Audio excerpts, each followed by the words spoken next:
O vídeo que vocês estão vendo agora vai demonstrar para vocês o volume da calota esférica. Não pelas fórmulas tradicionais que existem para o volume de uma calota, mas por uma fórmula deduzida por mim, que dá conta do volume da calota esférica a partir de um outro método que nós vamos ver. Eu vou fazer uma demonstração através de figuras que eu já tenho estabelecidas no meu Google Drive, e conforme eu vou mostrando as figuras e demonstrando as fórmulas, vai ser deduzido uma fórmula para achar o volume da calota esférica. Deixa eu abrir aqui meu Google Drive.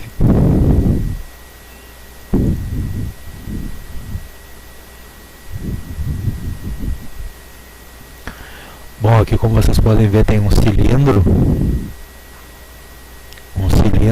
e dentro dele tem escrito uma semisfera e um cone. Aqui essa semisfera e consequentemente o cone, aliás o cilindro, tem um raio R e uma altura R. Então o volume desse cilindro aqui, que está inscrito dentro dele a semisfera e um cone, o volume desse cilindro aqui será a área da sua base, π raio ao quadrado, multiplicado pela sua altura, consequentemente dá π raio ao cubo. E um cone, como todo mundo sabe, um cone, ele será o volume de 1/3 de um cilindro. Esse cone aqui vai ter 1/3 desse cilindro aqui. E então o volume do cone 1/3 de π multiplicado por raio ao cubo. Por que isso aí está acontecendo? Vamos ver uma outra figura. Aliás, voltando. Esse cilindro aqui, ele é na realidade um empilhamento de fatias circulares, que são círculos, né? A base é um círculo. Esse cilindro ele foi fatiado numa quantidade infinita de cilindros que tem uma área que é um círculo e uma altura infinitesimal. O empilhamento de todos esses círculos aqui dará o volume do cilindro que tenha também a altura raio. Então vamos deduzir o que ocorre com um cone em relação ao empilhamento de todas essas áreas circulares aqui.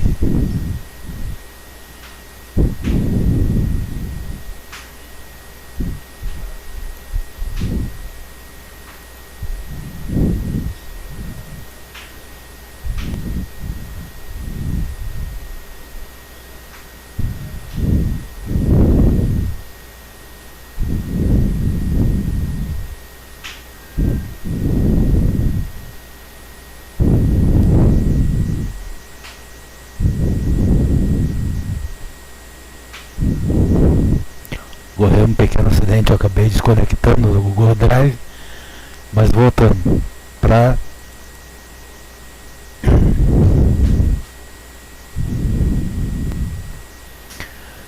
saber o que ocorre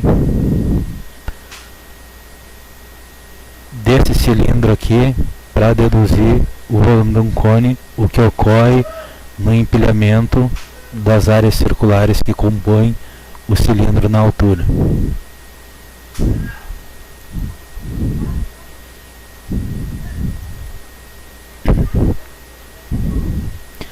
Aqui eu tenho um círculo, né, que seria tal qual como a base daquele cilindro ali que tem raio R e altura raio, e todo círculo ele é composto por uma infinidade de circunferências. Aqui eu tenho uma circunferência, né, a da borda. Aqui eu tenho outra circunferência. Seguindo aqui eu tenho outra e mais outra. No empilhamento daquelas áreas circulares que na altura raio compunha aquele cilindro ali que estava inscrito a semisfera e o cone, para um cone ocorre o quê? Ocorre que a cada fatia circular do empilhamento está progredindo as áreas numa razão de 3. Aqui eu tenho 1, aqui eu tenho 2, aqui eu tenho 3.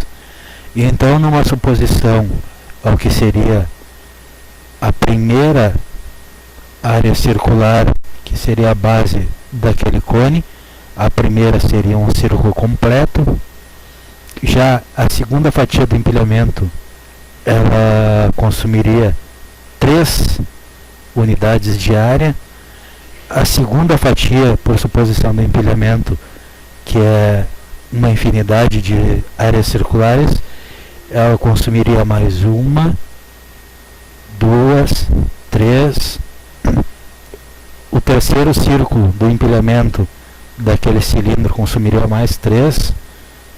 1, 2, 3, por suposição, e assim ocorreria em todas as áreas circulares, que cada uma seria uma infinidade de circunferências. Então, indo de 3 em 3 no empilhamento, na altura, o volume de um cone seria do empilhamento de áreas circulares do cilindro, consumiria 1/3 do volume.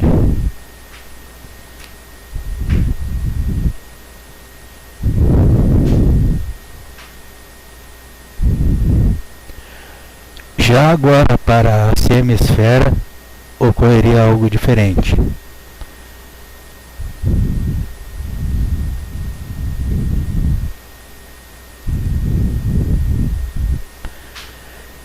Esses círculos aqui, que também seriam um empilhamento daquela semicircunferência, ao invés de 3 unidades de área, consumiria para o empilhamento 2.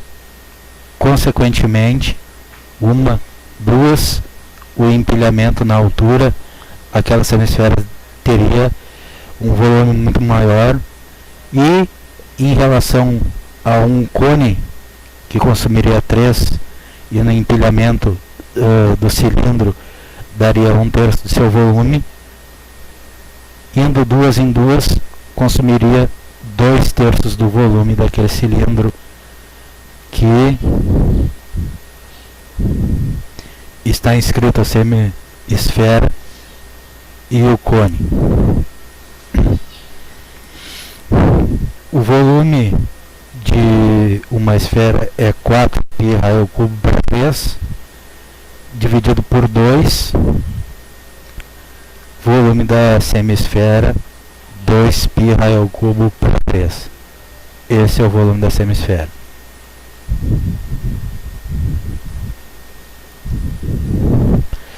Agora, para deduzir o volume de uma calota esférica. Aqui eu tenho uma calota esférica, que é uma semi-esfera. A altura é raio, e aqui eu tenho uma calota esférica, que é a altura H, raio da calota A, e a altura da calota. Então imaginem o seguinte, no que seria a semi-esfera, esse empilhamento de discos circulares, eles evoluem de 2 em 2 unidades de área.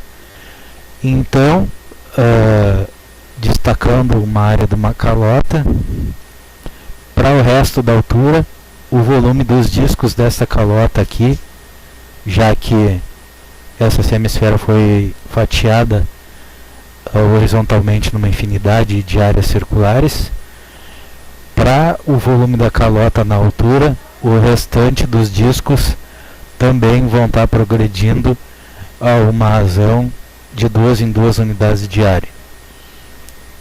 E então, o que ocorreria com um cone inscrito na calota, no volume da calota? em relação às áreas circulares, estaria progredindo de 3 em 3, o que daria um terço.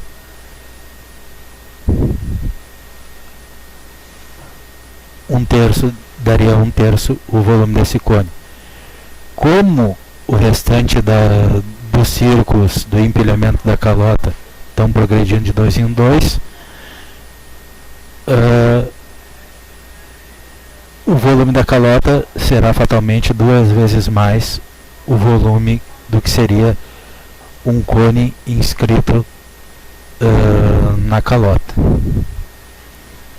Então, o volume dessa calota, que esse hemisfério 2π raio ao cubo por 3, o volume de um cone, fatalmente o volume do cone, π raio da área da superfície da área da base da calota, o raio é A, então o seu volume vai ser π raio da calota ao quadrado vezes a sua altura para 3, daria esse cone. E como o volume da calota é o dobro, o volume da calota será 2π raio da calota ao quadrado vezes a sua altura para 3. Fatalmente toda a calota vai estar obedecendo a mesma lei. Então ficou provado o volume da calota esférica. Isso aí, espero que vocês tenham gostado do vídeo.